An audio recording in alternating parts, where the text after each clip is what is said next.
मोहम्मद अनस के घर पर मैं इस टाइम मौजूद हूँ। अनस 3 भाई थे जो कि अब दुनिया में 2 हैं और अनस चला गया अल्लाह के पास।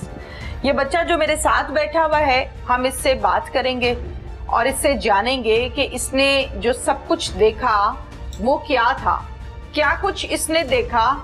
कारी साहब शैतान कैसे बन गए, कारी साहब हैवान कैसे बन गए।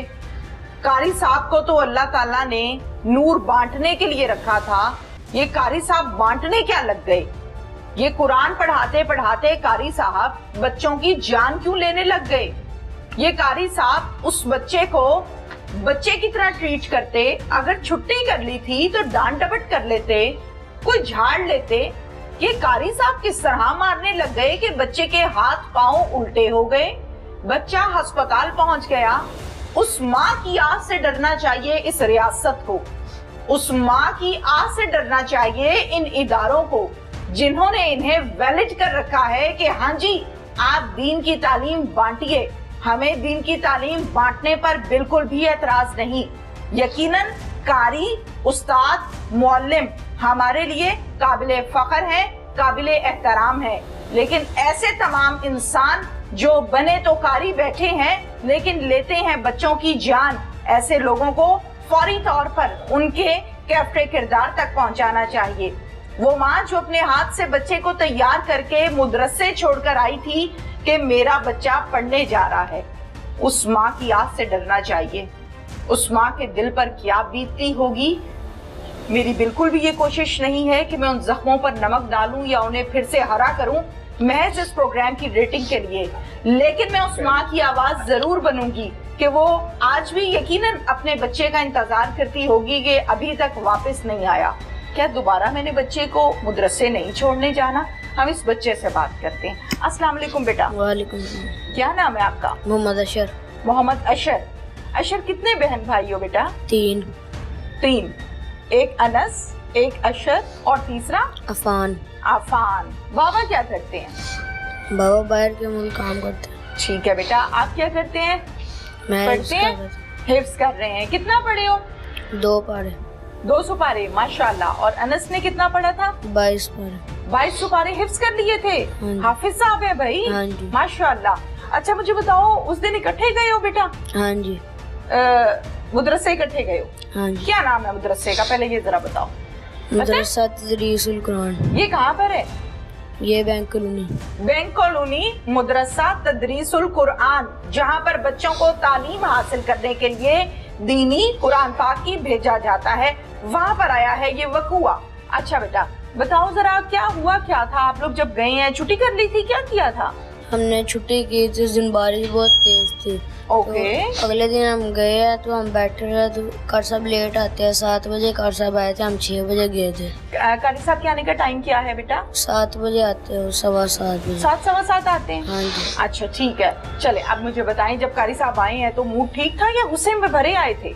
कार साहब आए थे तब भी गुस्से में भी थे थोड़े। तो आके हम गए सलाम लेने, तो सलाम का जवाब नहीं दिया। तो जवाब ही नहीं दिया? माशाल्लाह है कारी साहब, और दीन बांटते फिरते हैं। तो अच्छा। भाई को कहते हैं जाके सोटी लेके आओ। भाई को कहते हैं? हाँ जी। कौन से भाई को? अनस को? वो नहीं गया, वो डर गया। फिर उन्होंने कहा जाके सोटी लेकर, समझ नहीं आया आपको। फिर वो गया, सोटी लेके आया। उन्होंने उसको भी मारा, मुझे भी मारा। उसी सोटी से? हाँ जी। जो अनस हाथ से लेकर आया? हाँ जी। वो बेहोश हो गया। क्या चीज थी बेटा वो सोटी? क्या थी? कोई छड़ी थी, कोई बांस था, क्या था वो? बांस की सोटी थी, उसके ऊपर टेप चढ़ाई थी। ओहो, सब बच्चों को उसी से मार पड़ती है? हाँ जी। पहले भी कभी पड़ी है? हाँ जी। तो बताया नहीं घर आके? बताया था, तो आगे से बाबा ने बात भी की थी उनसे। अच्छा। तो वो कहते हैं अब नहीं कुछ कहेगा, अब माजूर है। कब से पढ़ते हो इस मदरसे में? मुझे 4-5 महीने हो गए।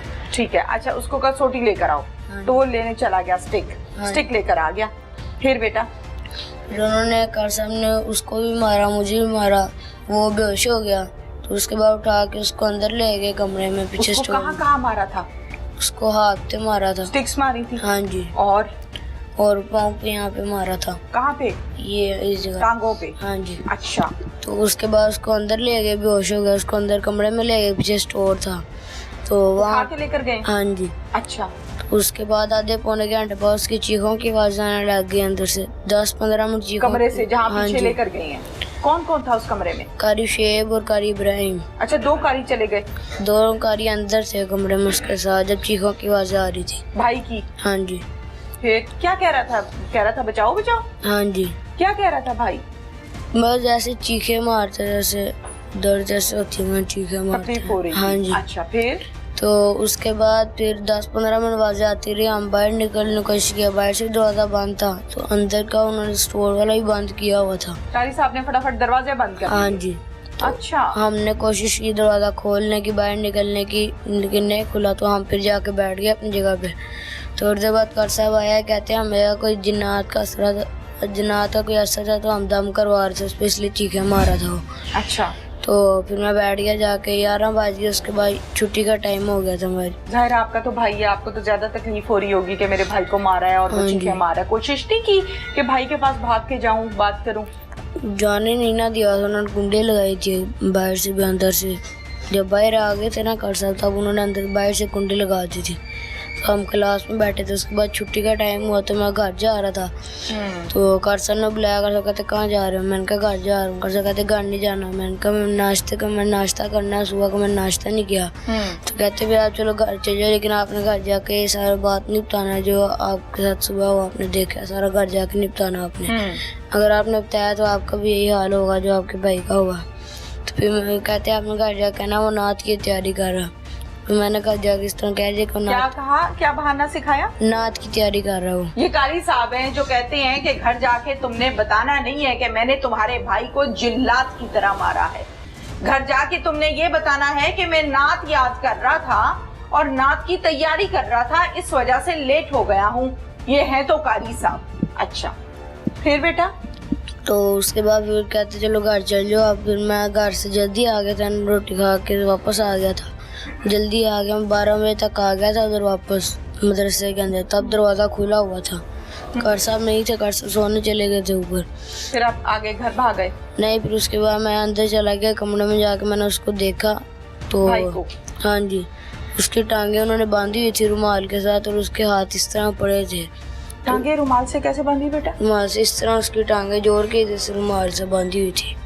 अच्छा अच्छा अच्छा। तो और उसके बाद उसके हाथ भी इस तरह पड़े हुए थे सुबह के, तो उसके मैंने इधर पेट पे रखा, फिर इस तरह आ गया उसके हाथ। जिस समय उसका ठंडा हुआ था तब भी। तो उसके बाद कार साहब आ गए नीचे। तो मैंने कहा कार साहब उसका सुबह बेहोश है, सुबह का आपने फिर भाई को आवाजें तो दी होंगी? आवाजें दी है मैंने, इस तरह हिलाया, नहीं बोला भी नहीं आवाज से, ना उसने कुछ हिल किया। तो कार साहब आ गए ऊपर। सांसें ले रहा था? हाँ जी, ले रहा था हल्की हल्की। अच्छा। तो मैंने कहा कर साहब ये तो बेहोश हुआ सुबह का, तो इस तरह उसका जिस्म में ठंडा हुआ सारा। कैसा कहते आ जाओ जाके बैठो पढ़ो। तो मैं डॉक्टर को बुला के चेक करवा लेता। फिर मैं बैठ गया जाके, तो पढ़ने लग गया। तो कर साहब क्या नाम है, डॉक्टर को बुलाया। वो उसने आकर ड्रिप लगा दी। ड्रिप लगी। हाँ जी। अच्छा। ड्रिप लगी 5 बजे तक। उसने कहा था ड्रिप खत्म हो गई होश आ जाएगी। तो ड्रिप खत्म हो गई नमाज से कोई 10-15 मिनट पहले, उसको फिर भी होश नहीं आई। तो नमाज के बाद फिर उसको हॉस्पिटल ले गए थे उठा कर रिक्शे में डाल के। कौन लेकर गया? कारी शेब और कारी इब्राहिम। यही दोनों लेकर गए? हाँ जी। और ये साथ एक और बच्चा था। ठीक है। और आप घर आ गए? नहीं, घर नहीं आने दिया उनका था, मस्जिद में बैठे रहे अंदर। फिर कब तक बैठे रहे हो मस्जिद में? मगरिब की नमाज तक। फिर घर कब आए? घर नहीं आया था। उसके बाद मेरे दादा बोले नहीं आ गए थे, सीधा हॉस्पिटल ले गए थे। आप ले आए थे? अच्छा, ये माइक पकड़िएगा। अच्छा, बच्चा घर नहीं आया, फिर आप पीछे गए हैं मदरसे? जी नहीं, ये जो हुआ ऐसा है कि वो उसको 7 बजे का बेहोश हुआ है। इसको यानी असर की नमाज के बाद ये जब उसके मुंह से भी ब्लड निकलना शुरू हुआ है, तो फिर ये उसको ये न्याजी क्लिनिक ले गए हैं। ये चौरी कॉलोनी में समनाबाद में है क्लिनिक। तो उन्होंने कहा कि इसको कैसे ले गए, इसको फौरन अस्पताल का केस है, ये मेरा नहीं है भाई। तो उसको फिर ये हॉस्पिटल ले गए, गंगाराम ले गए इमरजेंसी में। वहाँ से फिर उन्होंने मुझे फ़ोन किया कि ये जी हाँ नहीं, ये इन्होंने घर वालों ने। ठीक है ठीक है। इन्होंने फ़ोन किया, घर वाले जो एक घर वालों को उन्होंने बताया ना, तो फिर दे गए। तो मेरी ये चौक पे दुकान है। उन्होंने कहा कि जी वो तो अनस की हालत बहुत ख़राब है, इसको तो फौरन आ जाए। उन्होंने कहा कि इसको मारा किसने? उस्ताद ने।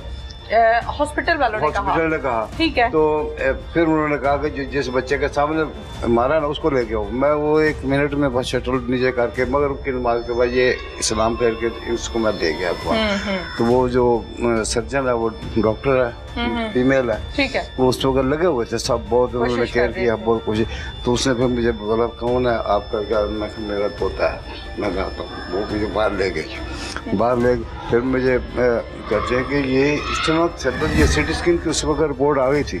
तो उन्होंने कहा कि ये तो इसके, मैं आपको बता रही हूँ सही, इसकी 2% उम्मीद है, 2% उम्मीद है इसकी। मैंने कहा मैं किसी और जगह पर ले जाता हूँ, मैं अल्लाह का शुक्र है मेरी कैपेसिटी है हमारी, हम 10-20 लाख भी लगा सकते हैं, मुझे बताएं मैं जनरल ले जाऊँ या इसको और ले जाऊँ। उसने कहा बेटा ये जो अंकल जी ये जो इसकी सिटी स्कैन है ना, चाहे जनरल ले जाएं चाहे अमेरिका ले जाएं, ये यही जो मैंने बता दिया ना, ये हमारे पास जो सर्जन है ना वो कम नहीं है। तो फिर मैंने बाहर निकल के, ये बैठे हुए थे बगैर, उस वक्त तो हमारे किसी के ज़हन में नहीं था, तो दोनों बैठे हुए थे। तो इन दोनों का नाम जरा क्लियरली, एक कारी शुएब है, एक कारी शुएब है, एक कारी इब्राहिम। ठीक है। तो ये बैठे हुए थे। फिर मैं जब उसने 2% बताया ना, तो फिर मुझे ये ज़ाहिर लगा, मैंने कहा इसको मैं अब कुछ नहीं कहूँगा। फिर मैंने चुप करके बाहर निकला, बाहर निकल कर दूसरे मेरे कदम भी आगे थे बच्चे मेरे, तो हमने फिर 15 पे कॉल की, 15 कॉल करके ये थाना बिल्लतबाग में, तो इनको फिर कहा कि ये हमारा एक आदमी उधर वाकफ हुआ, वो जल्दी इसको ले गए, यहाँ फिर रहे हैं, ये यही है, यहाँ से रेस्ट। ठीक है, ठीक है, ठीक है। वो 20 मिनट के अंदर अंदर समझ लें वो डाला आ गया बिल्कुल। उन्हें वहाँ रिपोर्ट दर्ज हुई 15 पे, इनको ले गए। फिर उन्होंने कहा कि इसका ये करते हैं हम सिटी स्कैन। सिटी स्कैन तो हो गया हुआ था ना, उस सिटी स्कैन देख के तो उन्होंने बताया था कि ये इसकी ये उन्होंने रिपोर्ट दी कि ये तो 2% की उम्मीद है, ये तो नामुमकिन हो गया सारा काम ही। इसी वक्त तो हमें बस दौड़ भाग असल में शुरू हुई। तो फिर मेरे डॉक्टर ने बहरहाल वो डिसाइड किया कि इसका वो ऑपरेट करते हैं इसको दिमाग का। फिर एमरजेंसी से दूसरे से वो ऑपरेशन थिएटर की तरफ उसको ले गए। जी हाँ बिल्कुल, वहाँ पे बाल भी उन्होंने मशीन फेर दी, तैयारी पूरी कर दी। फिर वो सर्जन बहुत अच्छी थी, उसने फिर अपने 5-6 डॉक्टर जो सर्जन थे ना उनको कॉन्फ्रेंस कॉल पे लिया। ठीक है। उनको फिर बताया कि ये इसका कंडीशन है, ये है, तो बताया इसकी ये कट दे या इसको। ठीक है। उन्होंने मशवरा दिया कि इसका इतना प्रेशर चला गया हुआ है ब्रेन, आप कट देंगे तो इसका बेजा बाहर आ जाएगा, तो वो नहीं करना। हाँ, फिर उसको ब्लड वेंटिलेटर पे लगा दिया। इधर यूपी तकरीबन 4 दिन रहा, 5 दिन वहाँ पे। बहुत वो हमें वो बंद कमरे में पता नहीं क्या बगावत करते रहे, क्या जो चीखें मार रहा था वो क्या था, तो वो बंद कुंडी में दो। तो फिर वो जब उन्होंने एक्सरे किए, उनकी 3 पसलियाँ टूटी थी, 7, 8, 9। जी हाँ, ये 3 पसलियाँ टूटी हुई थी, यहाँ पे ये सर पे उसके निशान थे। ये तो बाकी चोटों पर वो बेचारा तो होश आया ही नहीं ना उसको, ये होश में होता तो बताता ना, तो बताता कि क्या हुआ। इन बच्चों को इस मदरसे में इनको दहशत इतनी डाली है कि कोई बच्चा बताता नहीं है। अब डर के आप अंदाजा ये लगा लें कि ये भाई आ सका उसका। हाँ। तो उसको कहा कि आपने, क्योंकि ये दोनों इकट्ठे खाना खाने आते थे, नाश्ता करने आते थे 11 बजे, तो वो तो इनको पता था कि वो पूछेंगे कि वो अनस क्यों नहीं आया।